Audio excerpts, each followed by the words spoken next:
Beijing Turmoil. More than meets the eye. Appendix. Chronicle of events in the Beijing Turmoil. April 15th to June 9th, 1989. People's China Press. April 15th. At 7:53 a.m. April 15th, Comrade Hu Yaobang, member of the Political Bureau of the 13th Central Committee of the Chinese Communist Party, died of illness at the age of 73. The CPC Central Committee issued an obituary on the day, praising him as a great proletarian, revolutionary, and statesman. Students of Beijing University put up about 30 big character posters in the triangular area of the campus. Students' concentrated living quarters. One of the posters read, "This man has passed away. Whom can we count on then?"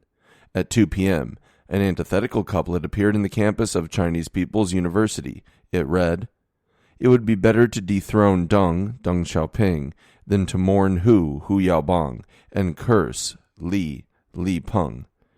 It would be better to hew down the four principles than to talk about thousands of theories." There is also a horizontal inscription which says, "Let's wait and see."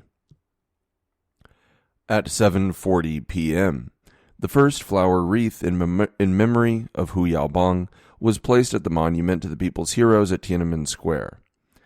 April 16th. College students in Beijing spontaneously went to the morning hall at Hu's home and the monument to the People's Heroes to lay wreaths. Some institutions of higher learning also established morning halls of their own. The Student Union and the Postgraduate Union of Beijing University issued a joint declaration which, on the basis of the students' opinions, announced 5 morning activities. 1. The two unions are to jointly found a work commission for mourning Hu Yaobang. 2. The two unions are to present elegiac couplets on behalf of all students. 3. A special reception station in charge of collecting students' opinions is to be set up. 4. A morning hall is to be set up. And 5. The two unions will demand that student representatives be allowed to attend the memorial meeting for Hu Yaobang. Over 300 slogans, elegiac couplets, and big character and small character posters were put up in 20 colleges and universities, including Beijing University, Chinese People's University, Tsinghua University, and Beijing Teachers University. Many posters seized on the opportunity of mourning Hu's death to air some people's resentment against the party and government and assail comrades in the central leadership by their names. In the morning, a batch of slogans appeared in the Central Institute for Nationalities, and one of them read, "Those who shouldn't have died have passed away, while those who should die are still alive." In Beijing and other parts of the country, people held mourning ceremonies and activities, and there was a steady stream of wreath senders before the monument to the People's Heroes at Tiananmen Square. April 17th. Students of the University of Political Science and Law, Beijing University, and other institutions took to the streets and staged unauthorized demonstrations. Some people chanted such slogans as "oppose autocracy" and "oppose dictatorship." In the afternoon, the demonstrators arrived at Tiananmen Square and held a big rally. The phalanx of the University of Political Science and Law, consisting of about 500 people, was the first to enter the square. They claimed to have come after seeing a photo in the People's Daily, which showed wreaths with people around them in front of the monument at Tiananmen Square. The photo was understood as a signal of the party central committee to encourage people to do so. In the evening, Wang Dan, a student of Beijing University, later one of the leaders of the Autonomous Union of University Students, made a speech in the triangular area and instigated nearly 1,000 students to march to Tiananmen Square. In Shanghai, students from Fudan University, Tongji University, University of Finance and Economics, and Foreign Languages Institute held similar demonstrations. April 18th. Students of Beijing University and other institutions of higher learning held demonstrations. When the demonstrating students from Beijing University and Chinese People's University passed by the Diaoyu Tai State Guest House, somebody shouted slogans, "Oppose autocracy," "Oppose dictatorship," and "Down with bureaucratic government." At dawn, Wang Dan made a speech before the monument at Tiananmen Square and announced 9 demands which he had previously discussed with Li Shuxian, Fang Lizhi's wife and an associate professor of Beijing University, and others. The 2 major demands are 1. To reevaluate Hu Yaobang's merits and demerits, and 2. To completely negate the movement against bourgeois liberalization and rehabilitate those who had suffered so-called unrighted wrongs during the movement. In the morning, students of Beijing University arrived in the front of the Great Hall of the People and asked to hand over a petition. The staff member who came out to receive them promised to convey their demands to higher authorities. At 7:30 a.m., Wang Dan phoned Li Shuxian. When he came back, Wang said, "Teacher Li asked us to hold on and she will mobilize 6,000 students to come and support us." At 8 a.m., responsible people out of the General Office of the Central Committee and the Bureau for Letters and Visits of the State Council invited student representatives to the Great Hall of the People to hear their opinions and demands. Wang Dan and Guo Haifeng, later Secretary General of the Autonomous Union of University Students, handed the petition to the Bureau for Letters and Visits. After that, Wang Dan and the others called this dialogue unsatisfactory and demanded a dialogue with Chairman of the Standing Committee of the National People's Congress, NPC.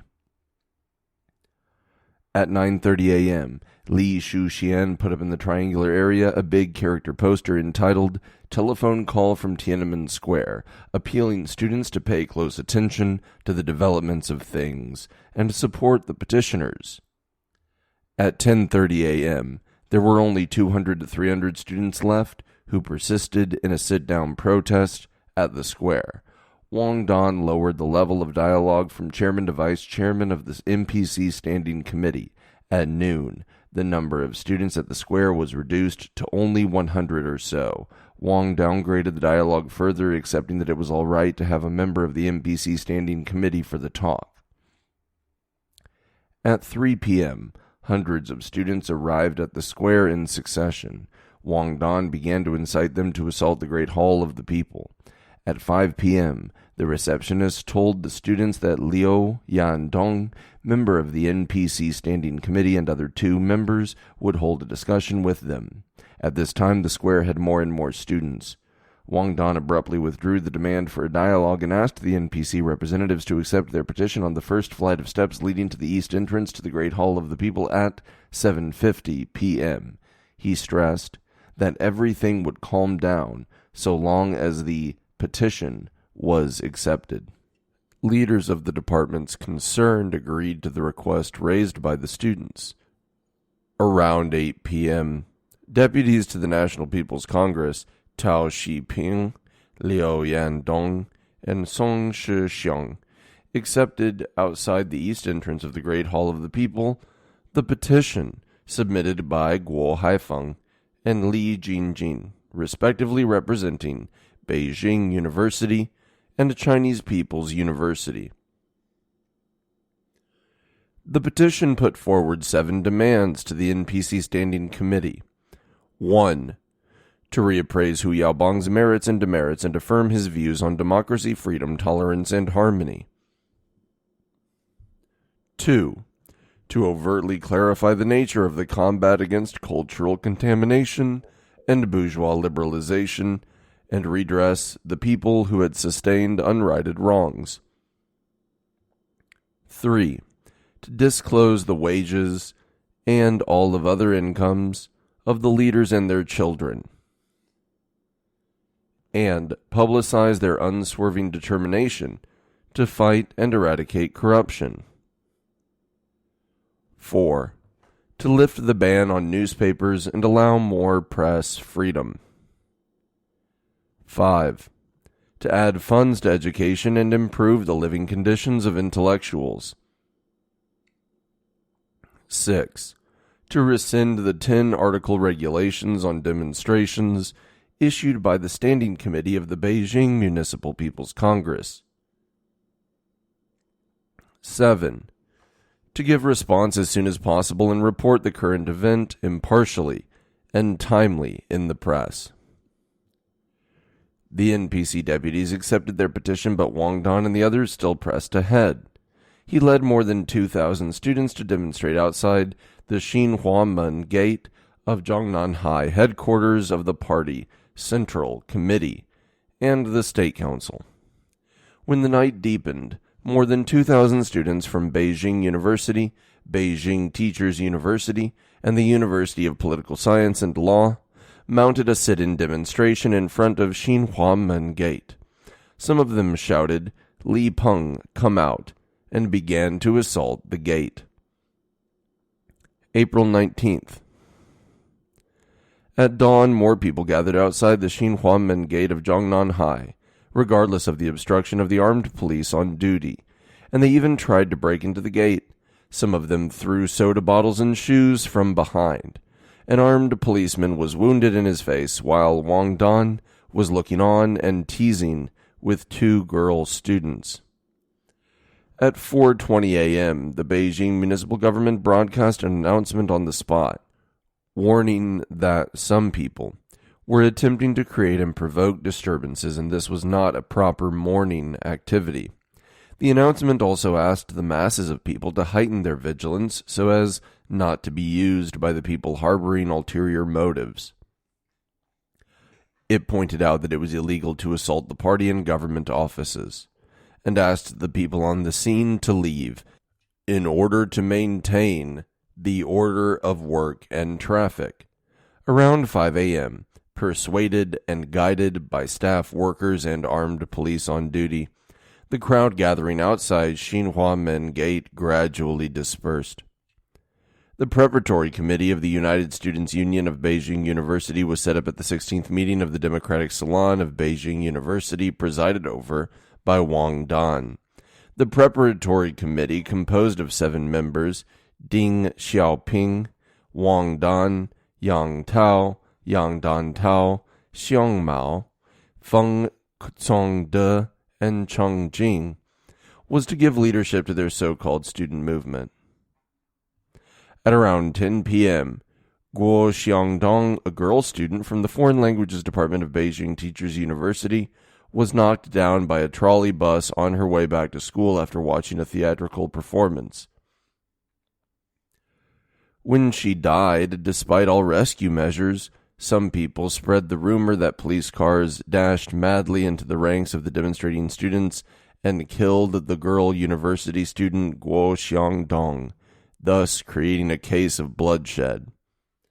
The Beijing Municipal People's Government issued an announcement on the assault of Zhongnanhai the previous night and that morning. It pointed out that a few people with ulterior motives tried to change the orientation of the activities for mourning Hu Yaobang, assaulted Xinhuamen Gate, and wounded a policeman who was there trying to maintain order, and that these were grave acts against the law. The announcement also pointed out that some people with ulterior motives were spreading rumors and, through big character posters, attacking party and state leaders. The 2 journals, World Economic Herald and New Observer, sponsored a forum in Beijing to discuss mainly 2 topics. One was to redress Hu Yaobang, and the other was to reverse the verdict on the fight against bourgeois liberalization and clearly express the support of the student demonstration. Yan Jiaqing, research fellow of the Institute of Political Science of the Chinese Academy of Social Sciences, said at the forum, "As long as you go and have a look at what is going on at Tiananmen Square, you will know that it is nothing but a demand for an impartial appraisal of Hu Yaobang and of some of the movements in 1986. I have seen China's future and hope at Tiananmen Square." April 20th. In the small hours of the day, hundreds of students still gathered outside Xinhuamen Gate. Some made demagogic speeches, some threw bricks and soda bottles at the police and injured 4 of them, and some assaulted Xinhuamen Gate several times. Wang Dan told the students before Xinhuamen Gate that what made them excited the most was to incite the anger of the police.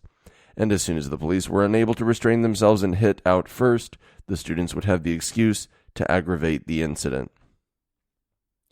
For 2 or 3 hours, the policemen on the spot repeatedly broadcast the announcement of the Beijing municipal government to the students, asking them to leave Xinhuamen Gate. By 4:40 a.m., some of the students had left after dissuasion by their school authorities. Immediately before daybreak, there were still more than 200 people remaining. Some of them shouted, "Whoever leaves is a traitor." In accordance with public security regulations, policemen whisked these students onto buses by force and sent them back to their schools. Some of the students struggled with all their might, and some even shouted down with the Communist Party. The students already on the buses broke a lot of window glass. During the whole process, there were tussles and scuffles between students and policemen. At daytime, students continued their rallies, speeches, and demonstrations. The Student Union and the Postgraduate Union of Beijing University called on the students to stop street rallies and demonstrations. The call was responded to by the Student Union of Tsinghua University. In the name of Xinhua News Agency commentator, the Xinhua News Agency published a commentary entitled, "The most important task at present is to maintain social stability." The commentary pointed out that some people, on the excuse of mourning Comrade Hu Yaobang, deliberately directed their spearhead of attack at the party and government. They made demagogic speeches, shouted the reactionary slogan of "Down with the Communist Party," smeared and damaged the monument to the people's heroes, and even assaulted Xinhua Main Gate and wounded the armed police maintaining the public order. They were clearly not mourning for Comrade Hu Yaobang, but were disrupting the normal mourning activities. Their activities had gone beyond the scope permitted by law, and it was completely necessary to take firm measures in curbing these illegal activities. The commentary also pointed out, there are surely a small number of people who are stirring up the turmoil openly or behind the scene. The rumor of so-called April 20 bloody incident was spreading in society, alleging that the police beat people in Xinhua Main Gate, not only students but also workers, women, and children, that more than 1,000 scientists and technicians fell in pools of blood, and that a police car madly dashed into the ranks of the demonstrating students, knocked down a girl student named Guo Xiangdong, and killed her. As a matter of fact, the girl student was run down by a trolley bus on her way back to school after watching a theatrical performance and died in spite of rescue measures. The classmates of the dead, the trolley bus driver, and the people from the municipal public security and traffic organs can bear witness to this case. The rumors further agitated some people who were unaware of the truth. Liu Xiaobo, a lecturer of the Chinese department of the Beijing Teachers University, then teaching in the United States, made contact with Hu Ping and Chen Jun, respectively head and core member of the New York-based Chinese Alliance for Democracy, and they jointly published suggestions on the reform in Hong Kong's Ming Pao Daily News, demanding the re-examination of the movement against cultural pollution in 1983 and relevant problems in the movement against bourgeois liberalization in 1987. The amendment of the Constitution, and the repealing of the 4 cardinal principles from the Constitution. April 21st.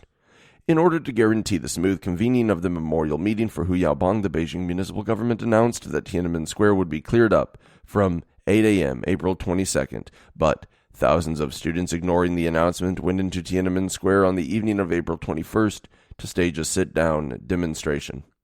A leaflet posted up by the Beijing Agricultural University quoted an inference made by Jin Guangtao, editor-in-chief of Marching Towards the Future series, as follows.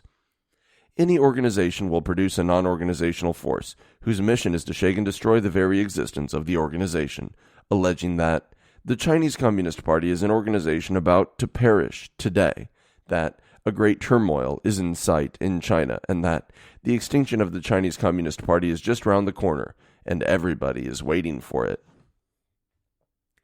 The People's Daily ran an article by its commentator entitled, "How Do We Mourn Comrade Hu Yaobang?"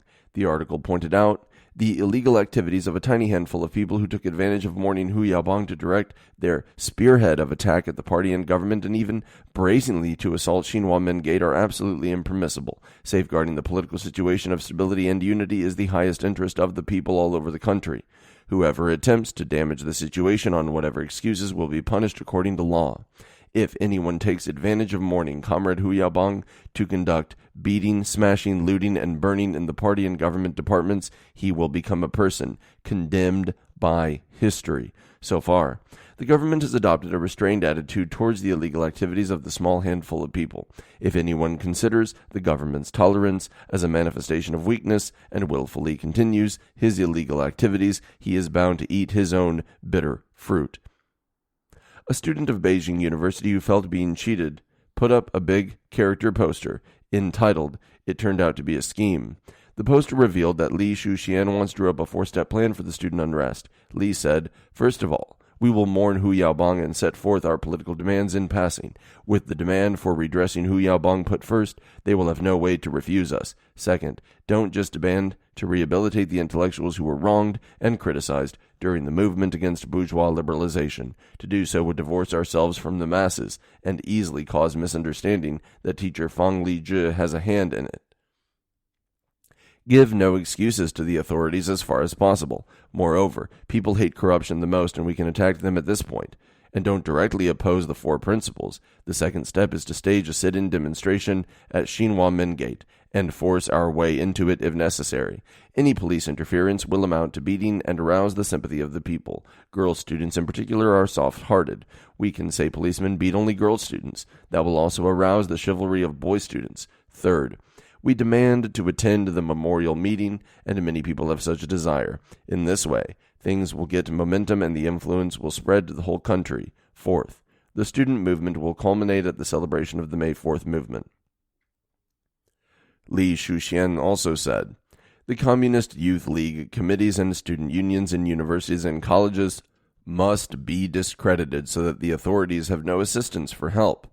The poster, written in the name of a waker of Beijing University, concluded, I am telling you the truth based on facts so that all of us stop being the victims of a conspirator. At the suggestion of Bao Tong, former secretary of Zhao Ziyang, Yan Jiaqi, and Bao Zunxin, associate research fellow of the Institute of History of the Chinese Academy of Social Sciences, put up an open letter to the Central Committee of the Chinese Communist Party, the Standing Committee of the National People's Congress, and the State Council, pressing the government to acknowledge that demands raised in the demonstrations and sit-in protests were positive and democratic demands. April 22nd. Before the memorial meeting for Hu Yaobang, the square should have been cleared up according to the usual practice. As the student representatives asked to stay to attend the meeting on behalf of all the students, the funeral office had to make a concession by agreeing to their request. Around the end of the memorial meeting, 3 students asked Li Peng to come out to accept their petition. 2 staff workers of the funeral office discussed with them twice and suggested that they pass it on, or the students themselves come into the Great Hall of the People and hand it over to the staff workers concerned. But the student representatives did not agree. About half an hour later, the 3 students came to the steps leading to the east entrance of the Great Hall of the People and knelt down, insisting that Li Peng come out and take the petition. The funeral office workers asked them to get up and offered to pass it on, but they refused again and said, "We don't want you to take it." By that time, Li Peng and the other state leaders had already left. Rumor soon spread from the square, saying that Premier Li Peng had agreed to receive the student representatives but didn't come out. And the students were fooled. The rumor intensified the students' sentiment against the government. The memorial meeting for Hu Yaobang was held in the Central Hall of the Great Hall of the People. Yang Shangkun, member of the Political Bureau of the CPC Central Committee and President of the State, presided over the meeting, and Zhao Ziyang, General Secretary of the CPC Central Committee, made the memorial speech. The memorial speech highly praised Hu Yaobang as follows: as a Marxist, Comrade Hu Yaobang led a glorious life. In his 60-year-long revolutionary career, he has always been loyal to the party and the people, worked painstakingly, and performed immortal feats. His death is a great loss to our party, our people, and our socialist modernization drive. More than 4,000 people, including Deng Xiaoping and personages of various circles in Beijing, attended the meeting. At the end of the memorial meeting for Hu Yaobang, comrades in the central leadership again suggested to Zhao Ziyang that a meeting be held to study the student unrest before his visit to the Democratic People's Republic of Korea on April 23rd. Instead of accepting this suggestion, Zhao went golfing as if nothing had happened. Before that, comrades in the central leadership in Beijing municipality repeatedly suggested to Zhao that the central leadership should adopt a clear-cut policy and measures to quickly check the development of the situation. But Zhao kept avoiding making a serious analysis and discussion of the nature of the matter. Criminal activities of beating, smashing, looting, and burning took place in Xi'an and Changsha, respectively, capitals of Shanxi and Hunan provinces. Liu Xiaobo published an article entitled Introspection on the Phenomena Brought About by Hu Yaobang's Death in a Hong Kong-based newspaper, World Daily. The article defined the Chinese socialist system as an autocracy and instigated students to stop looking for an open-minded monarch as a way of reform and take a new road of transforming China by changing its system.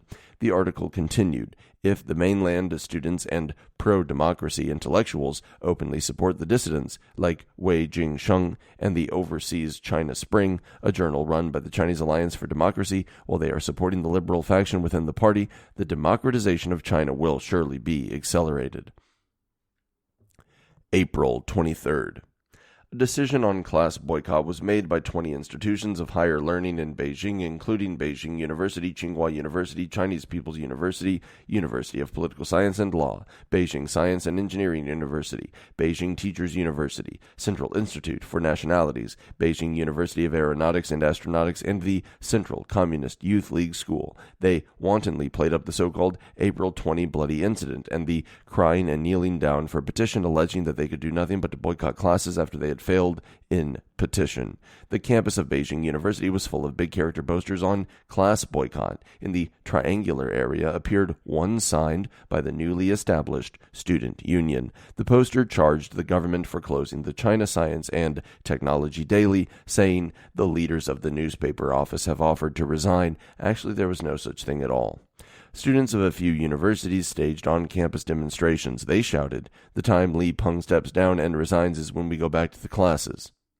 Representatives from 29 colleges and universities held a meeting at Yuanming Yuan and set up an illegal organization called Interim College Student Union of Beijing, which was the predecessor of the Autonomous Union of University Students. They elected Zhou Yongjun of the University of Political Science and Law chairman, and Wang Dan, Wu Kaishi, Ma Xiaofang, and Zhang Kai members of the union. Zhao Ziyang left Beijing to visit the Democratic People's Republic of Korea. 160 young teachers of Beijing University joined a signature drive to support the students' class boycott. April 24th. 60,000 students from 40 institutions of higher learning in Beijing did not go to class on this day, while the majority of schools continued to operate as usual. Students of Beijing University and Beijing Teachers University who supported class boycott prevented other students from going to the classes. Some students of the University of Political Science and Law were stopped on their way to an examination room. In Chinese People's University, students unable to go to the classes had to study in the library and reading rooms. Students of some universities holding their school flags took to the streets to put up posters, make speeches, and solicit contributions. The number of posters and slogans in 60 colleges and universities increased drastically to 2,100, most of which focused on making known to the public the so-called April 20th bloody incident, demagoguing and attacking the party and government leaders. In the Beijing Electric Power College, a big character poster read, "If the political system is not changed, how will people look at you? If the little poverty, a homonym for Xiaoping in Chinese, does not go, how will the well-off come?" In the Beijing University of Aeronautics and Astronautics, a poster demanded 1. To dislodge the autocracy of the Communist Party and set up a multi-party system, and 2. To get rid of the party branches and political workers in the various organizations, army units, and schools. In the afternoon, more than 10,000 students rallied in Beijing University and demanded a dialogue with government leaders on reform in the course of democratization. They also demanded the disbanding of the Student Union and a postgraduate union of Beijing University. As participants of the rally were separated by different opinions and locked in a heated debate, the rally ended in disorder. Some physics and mathematics professors of Beijing Teachers University wrote a poster entitled "Our Opinions" to express their support and understanding of the student unrest. The People's Daily ran an article of its commentator entitled "Turn the Grief into Strength." The article pointed out, the first phase of the morning activities has been completed. Our task in the future is to turn our grief into strength and throw all our enthusiasm for our country, democracy, reforms, and construction into the practical work of the four modernizations and revitalizing China. The ongoing drive of economic rectification and deepening reforms specifically needs a stable social and political situation. A society in turbulence would provide opportunities to a small number of people who crave nothing short of nationwide chaos, landing the modernization drive in jeopardy. In the afternoon, the Beijing Municipal Party Committee and People's Government reported to Wan Li, chairman of the Standing Committee of the NPC. At his proposal, members of the Standing Committee of the Political Bureau met that evening, presided over by Li Peng, to analyze and study seriously the development of the situation. A consensus was reached that all signs at that time showed we were confronted with an anti-party and anti-socialist political struggle conducted in a planned and organized way, and manipulated and instigated by a small handful of people. The meeting decided that a group for stopping the turmoil be established in the central leadership, requiring at the same time that the Beijing Municipal Party Committee and People's Government mobilize the masses fully and win over the majority, so as to isolate the minority and strive to put down the turmoil and stabilize the situation as soon as possible. April 25th. The class boycott of Beijing college students entered its second day. 60,000 students participated in the boycott, accounting for 40% of the total number of students in Beijing, and they were from 46 colleges and universities, 67.6% of the total number.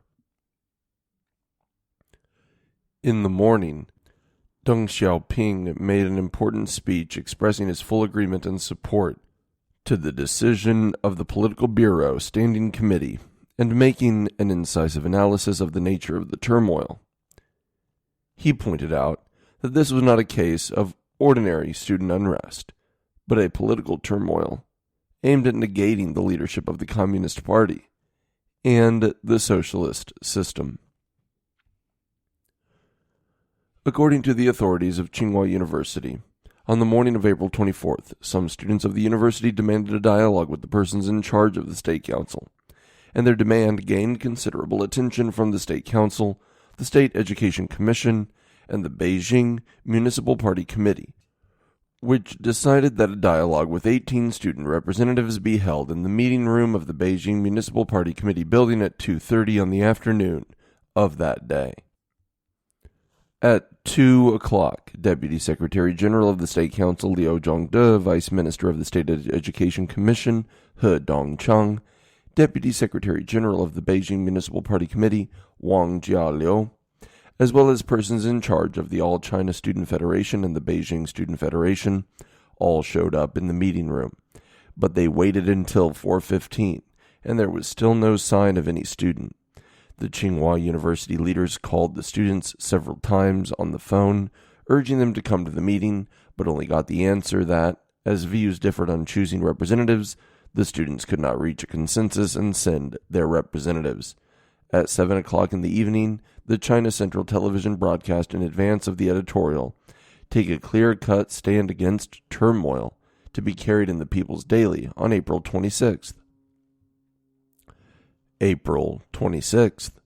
The People's Daily issued the editorial, "Take a clear-cut stand against turmoil." The editorial pointed out, in the wake of the morning service, a handful of people with ulterior motives have continued to use the grief of students to fabricate various rumors and incite the people, using big character and small character posters to defame, hurl invectives at, and attack party and state leaders.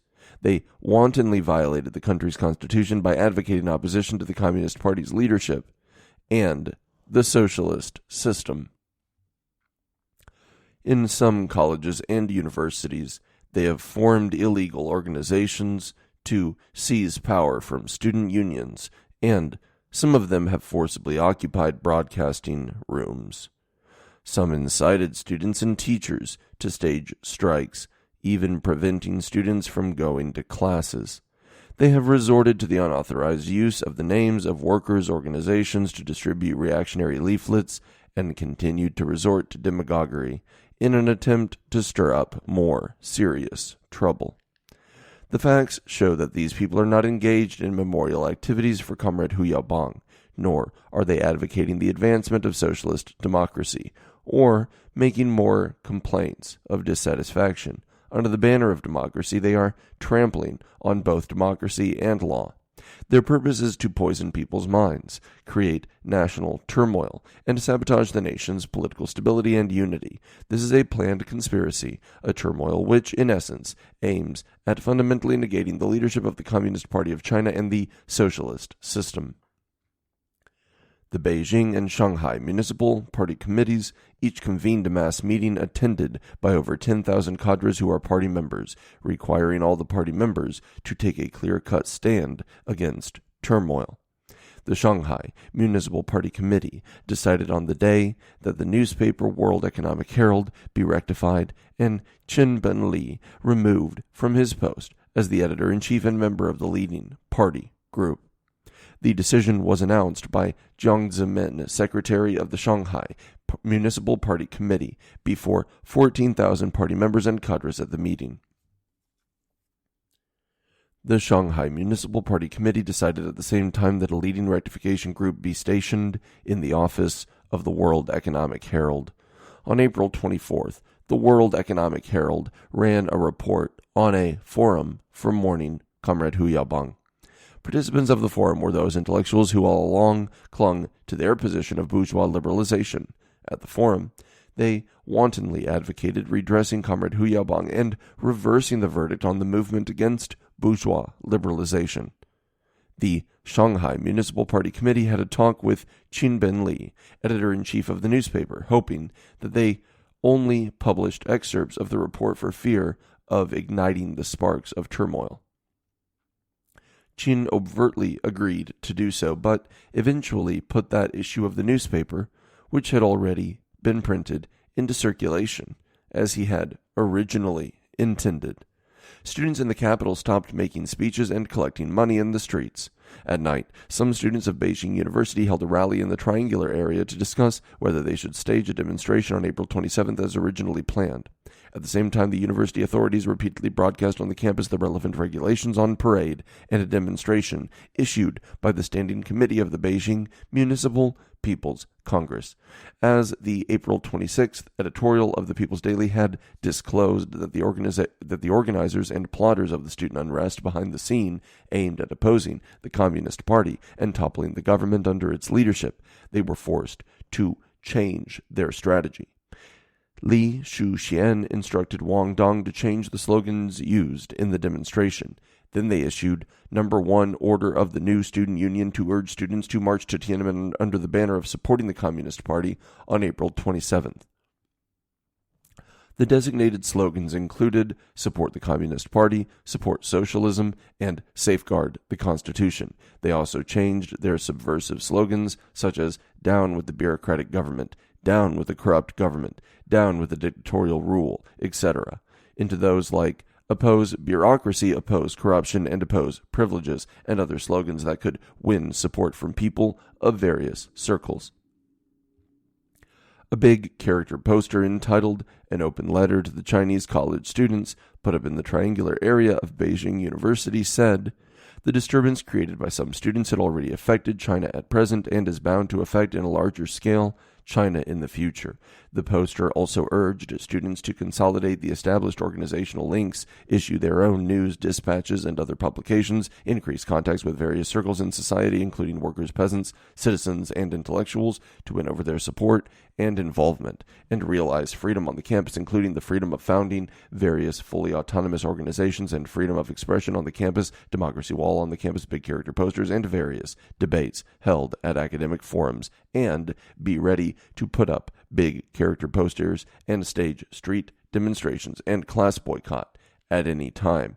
The open letter was drawn up in New York by Liu Xiaobo, a lecturer of the Chinese Department of Beijing Teachers University, and signed by 10 people, including heads of the Chinese Alliance for Democracy Hu Ping and Chen Jun. After being published in an American newspaper, it was It was quickly transmitted to Beijing.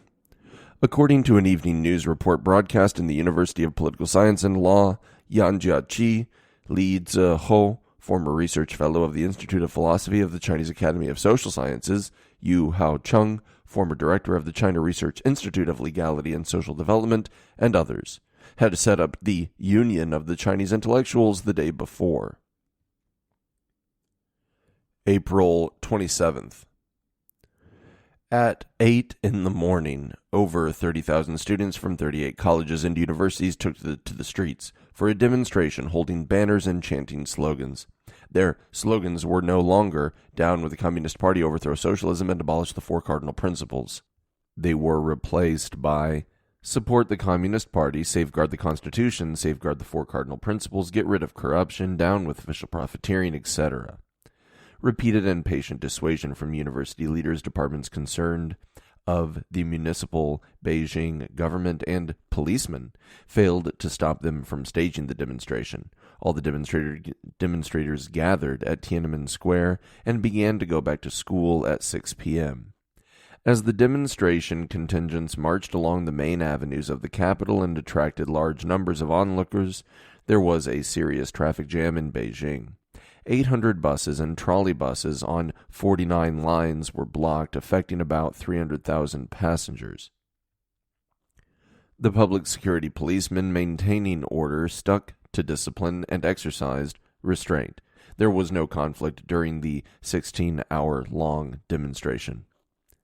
Liu Xiaobo, dispatched by the Chinese Alliance for Democracy, arrived in Beijing from New York and immediately made contact with heads of the Autonomous Union of University Students, such as Wu Kaishi and Wang Dan.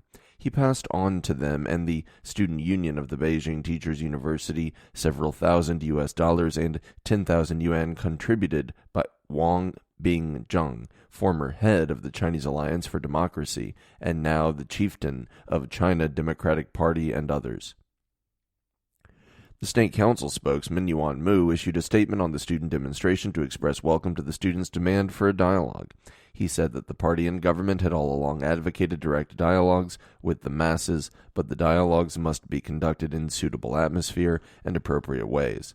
The Xinhua news agency reported that correspondents had asked the persons in the know to reveal the facts and clarify such rumors as the April 20th bloody incident, police car running down and killing a girl college student participating in the memorial activities, and Li Peng cheating the students by breaking his promise to receive their representatives. April 28th.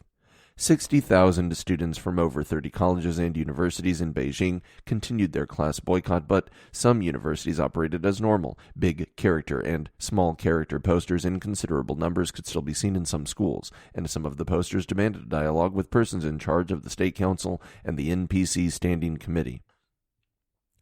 The All China Student Federation and the Beijing Student Federation issued an announcement asking student unions and postgraduate unions in colleges and universities to widely collect opinions, suggestions, and demands of the students and report them in time to the two student federations. On that basis, the student federations would organize multi-level dialogues in appropriate time. The Interim College Student Union of Beijing changed its name to the Beijing Autonomous Union of University Students, hence the birth of the organization. The meeting decided that the late chairman of the union, Zhou Yongjun, be recalled and succeeded by Wu Kaishi, a student representative from Beijing Teachers University. Zhou was voted down on the ground that he issued a notice of canceling the April 27th demonstration to many colleges and universities on the evening of April 26th. The Beijing Autonomous Union of University Students disclosed its agreement on the tentative program for the dialogue, which was based on the 7 demands raised on the previous day by Beijing University. The demands included that official representatives for the dialogue must be leaders of the MPC Standing Committee or the State Council, that the student representatives must be from the Autonomous Union and not from any other student organization, that it would be better to arrange the dialogue in a university auditorium rather than in a government department, and that reporters should be present during the dialogue. They also declared that various institutions of higher learning would go on with their class boycott before the dialogue was conducted. With regard to the removal of Qin Binli from his post as the editor-in-chief of the World Economic Herald, Yan Jiaqi and some others from the Chinese Academy of Social Sciences wrote an open letter to the Shanghai Municipal Party Committee claiming that the party committee had no right to dismiss the editor-in-chief from his post, and it had trampled upon the Constitution and law. More than 200 correspondents from various mass media units in Beijing sent a telegram to the World Economic Herald to express their sympathy and condemn the Shanghai Municipal Party Committee for violating the party constitution by making the decision on rectifying the newspaper. Yan Mingfu, member of the Secretariat of the Central Committee of the Chinese Communist Party, said at the meeting for celebrating the 40th anniversary of the founding of the All-China Youth Federation that comrades of the Federation should mingle with the young people and have dialogues with them in order to timely report the students' justified demands and, through our work, make them understand what they do not understand. He also said that fighting against corruption and bureaucracy and for democracy as raised by the students in their slogans were just what our party and government were endeavoring to do. April 29th. Entrusted by the State Council and Premier Li Peng, the State Council spokesman Yuan Mu, Vice Minister of the State Education Commission He Dongcheng, member of the Standing Committee and Secretary General of the Beijing Municipal Party Committee Yuan Li Ben, and Vice Mayor of Beijing Lu Yucheng, held a dialogue with 45 student representatives from 16 institutions of higher learning in Beijing in the meeting room of the Central Committee of the Communist Youth League in the afternoon. Both sides exchanged views on punishing official profiteering, examining and screening corporations and companies, building a clean and upright government, and developing education, and also views on news reporting and student class boycott and demonstrations. In the beginning of the conversation, Yuan Mu said, Premier Li Peng has specifically asked me to tell you and through you to all the college students of Beijing that the charges of negating the leadership of the Chinese Communist Party and socialist system mentioned in the People's Daily editorial are directed at the illegal activities of a tiny minority of people, not at the majority of students. On the problem of official profiteering raised by the students, Yuan said that resolving the problem would depend first on exposure and then on the setting up of a system. He also gave several examples to show that the party and government were in earnest in punishing official profiteering, embezzlement, and bribe-taking to eliminate corruption. When a student proposed that the government hold a dialogue with the Autonomous Union of University Students, Yuan Mu and He Dongcheng made it clear that they came to talk with the students invited by the All-China Student Federation and the Beijing Student Federation, and that they did not recognize the illegal organization whose establishment was unauthorized. The China Central Television televised live the dialogue. The People's Daily published an editorial entitled Safeguard the Overall Situation and Stability. The editorial said, China needs stability. The task of overwhelming importance at present is to safeguard social stability. Ignoring or violating this task will only bring disaster to the nation and the country. Wu Kaishi was also invited to the dialogue, but after he had arrived at the Student Federation, he refused to attend the dialogue and spoke to the foreign reporters at the entrance, alleging that the government stopped him from participating in the dialogue and the government had no sincerity for a dialogue. He also said that he did not recognize the dialogue organized by the All-China Student Federation and the Beijing Student Federation, declaring that the dialogue was only an informal discussion. He claimed that the institutions of higher learning would continue their class boycott until there was a true dialogue. April 30th. At the invitation of the Student Union of Beijing, Li Shiming, member of the Political Bureau of the Party Central Committee and Secretary of the Beijing Municipal Party Committee, Chen Shitong, State Councilor and Mayor of Beijing, and others, held a dialogue in the afternoon with 29 students from the 17 universities and colleges under Beijing Municipality to discuss the questions concerning the punishment of official profiteers, the fight against government corruption, the development of education, and the nature of the student unrest, etc. During the dialogue, Li Shiming said that students should correctly understand the spirit of the People's Daily editorial of April 26th, that the turmoil mentioned in the editorial was instigated by only a handful of people with ulterior motives. Although students disliked the warning against their being used by others, Lee said they still should be reminded of the fact that a small number of people did attempt to mess things up through students' actions. In addition, the leading comrades of the relevant central ministries and commissions respectively went to colleges and universities under their jurisdiction to have dialogue with the students. Zhao Ziyang came back to Beijing after ending his visit to Korea. May 1st. In the morning, the Beijing Autonomous Union of University Students stated at a news briefing held on the campus of Beijing University that it refused to recognize the two dialogues with students carried out, respectively, on April 29th and April 30th by the State Council and the Beijing municipal government. Its major reasons were that the Autonomous Union of University Students had not sent its representatives to attend the dialogues, and since it had not received any reply to the 7 demands it put forward to the government, students reserved the right to continue class boycott and demonstrations in the streets on May 4th. May 2nd.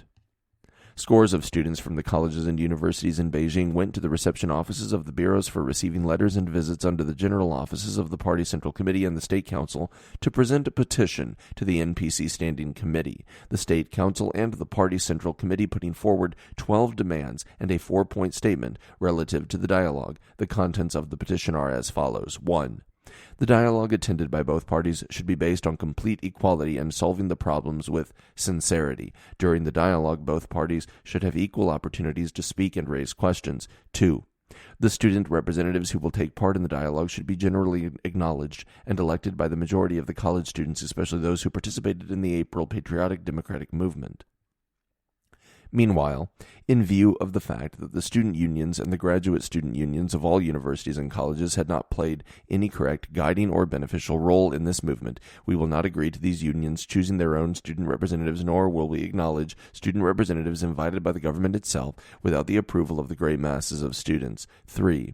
Student representatives should be chosen in the following way. As the Beijing Autonomous Union of University Students, spontaneously organized by the students themselves, has played a leading role in the movement and has been accepted by the great number of students, it may be responsible for organizing a student delegation, which is to be composed of a certain number of representatives chosen by the colleges and universities in Beijing according to the size of the student body in these colleges and universities. After full discussion and consultation, a certain number of student spokesmen shall be selected as the major spokesman for the student side. Other representatives shall attend the dialogue as observers, with the right to offer advice to their spokesman and to make additional remarks to the latter's omissions and to ask the government spokesman questions.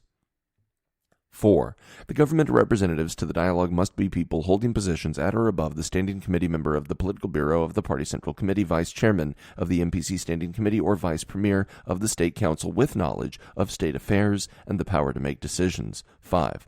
Both parties must be allowed to invite representatives of non-governmental personnel and people's organizations to listen in as visitors to the dialogue, and neither side shall refuse or stop them on any ground. These representatives do not have the right to speak at the dialogue, but have the right to express their opinions on the contents of the dialogue after the meeting. 6. Spokesmen of both sides must have the right to equal opportunities of speaking. The time length of a speech by either side must be limited to no more than 3 minutes for questions and 10 to 15 minutes for answers at a time. Spokesmen should be allowed to raise questions time and again during the dialogue. In the course of the dialogue, Chinese and foreign journalists must be allowed to cover the news on the spot. Meanwhile, the China Central Television and Central People's Broadcasting Station should broadcast live the whole process of the dialogue. Either side has the right to videotape, record, and take notes on the spot. No organization or individual may interfere with or obstruct these operations under any excuses. 8. Dialogues should be held alternately in locations respectively designated by representatives of the government and students, and the time may be decided by both sides through consultation. 9. Government representatives should try their best to answer questions that can be answered in the course of the dialogue and solve the questions that can be solved after the meeting. If there truly exist questions that cannot be answered immediately, both sides may decide, through consultation, to hold the next round of the dialogue within a prescribed time limit, and neither side should refuse unreasonably. 10. In order to ensure the legal effect of the results of the dialogue, a joint communique on these results must be signed and published by both parties.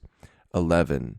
The personal and political safety of the representatives of both parties must be guaranteed. 12. After each round of the dialogue, all major state newspapers and television stations should report the results according to the facts, and a public announcement be made regarding the time and place for the next round. With respect to the above-mentioned demands, we wish to make the following announcements. 1. In order to start the dialogue as soon as possible, we hope the government will give us a reply concerning the above demands before 12 o'clock of May 3rd. Based on concrete replies to concrete demands, reasons for each answer should be attached, and a written document made accordingly. 2. If we don't get any reply before 12 o'clock on May 3rd, we shall reserve the right to continue the petition on May 4th. 3. We suggest that the first round of the dialogue be held in Beijing University at 8:30 a.m. on May 4th. 4. A copy of this petition shall be submitted to the Chinese People's Political Consultative Conference. More than 4,000 students from some of the universities and colleges in Shanghai took to the streets to demonstrate.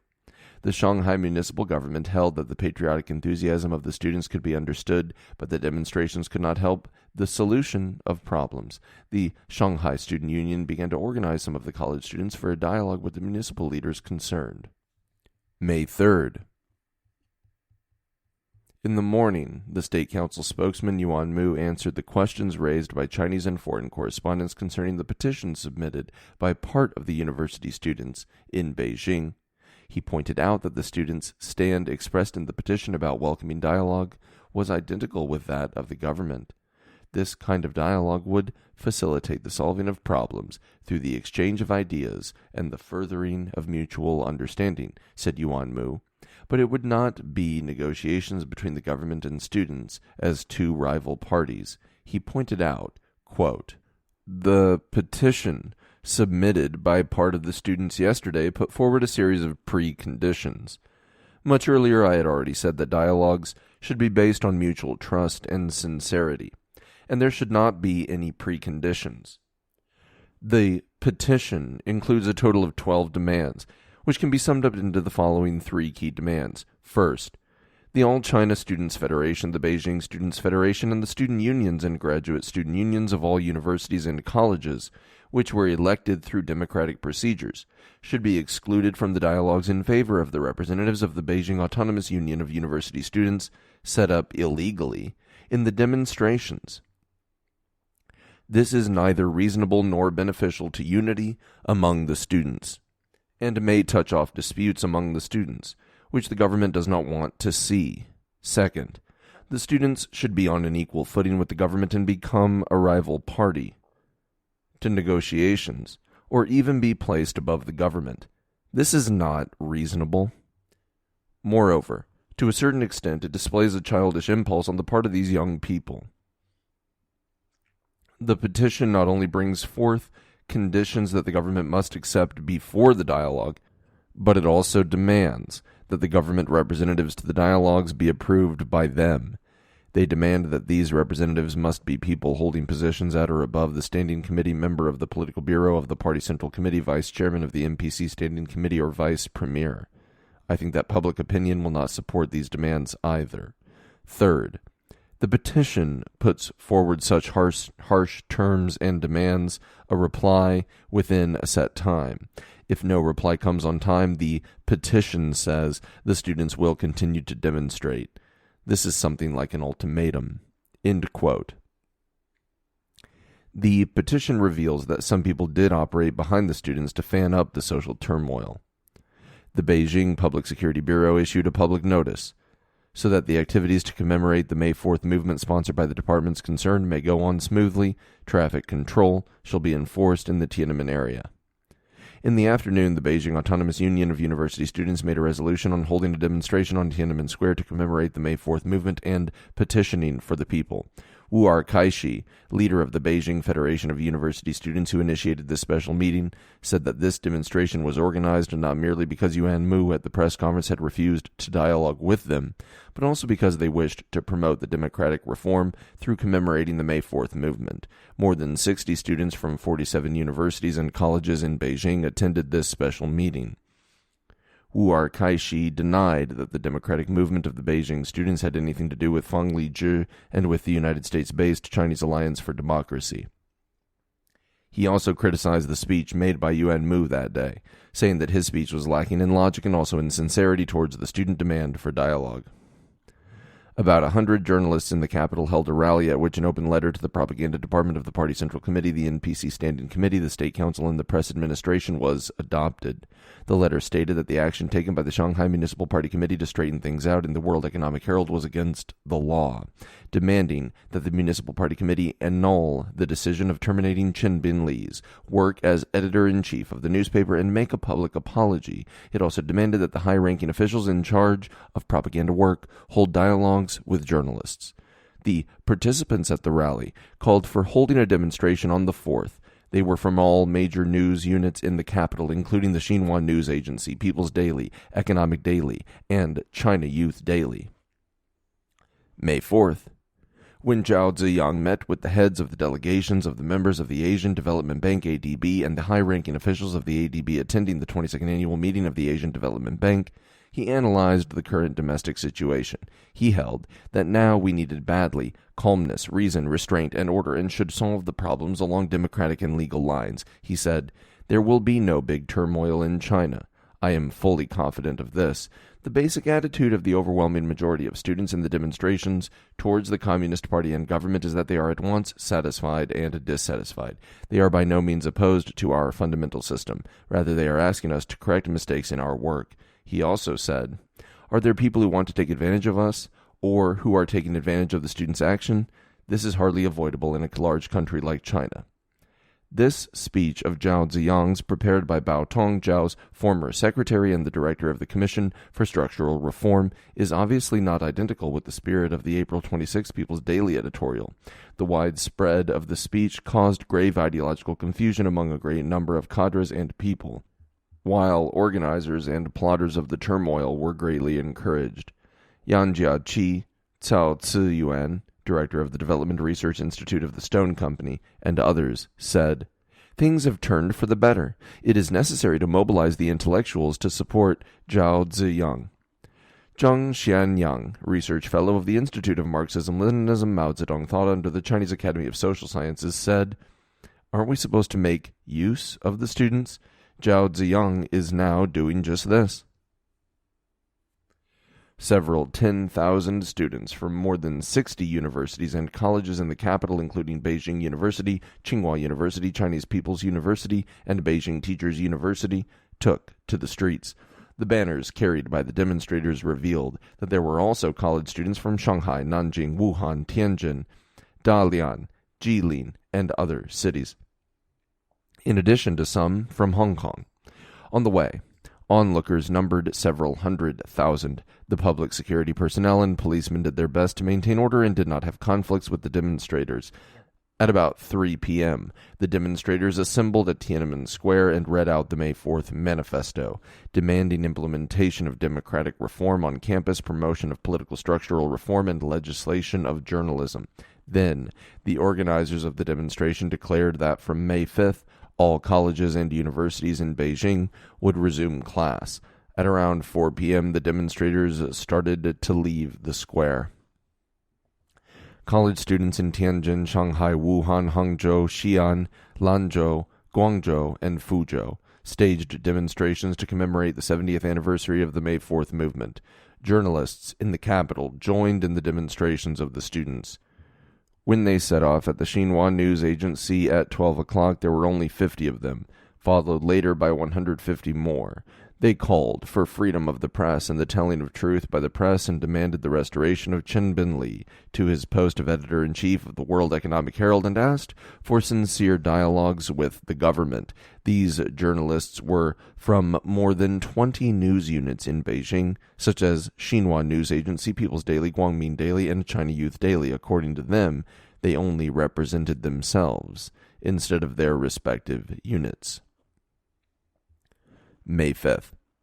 All colleges and universities in the capital except Beijing University and Beijing Teachers University resumed class, thus ending the class boycott, which had lasted for about 2 weeks. About 80% of the students who had taken part in class boycott attended class, the rest continuing the boycott on the ground that dialogues with government leaders had not been held yet.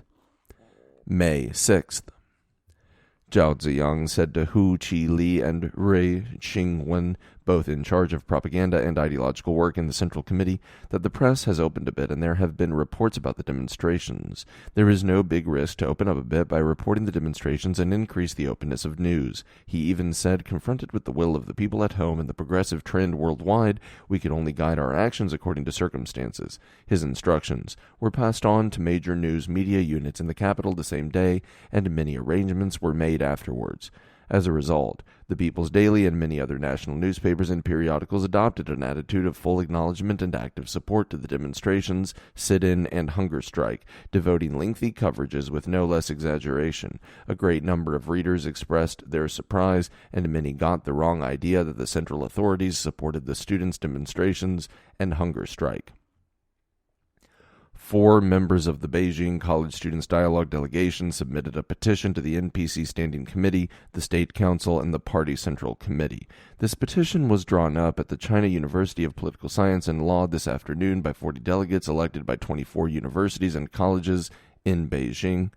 It mainly demanded dialogues, asking the Party Central Committee, the NPC Standing Committee, and the State Council to appoint representatives promptly to consult with the Student Dialogue delegation about the terms concerning the dialogues.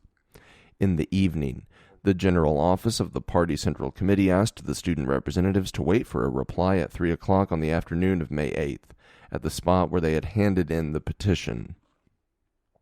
May 7th. In the morning, the minister and 2 deputy ministers of agriculture invited 20-some students from the Beijing Agricultural University and the Beijing Agricultural Engineering University to a sincere dialogue on agricultural production, agricultural education, peasants' benefits, and so on.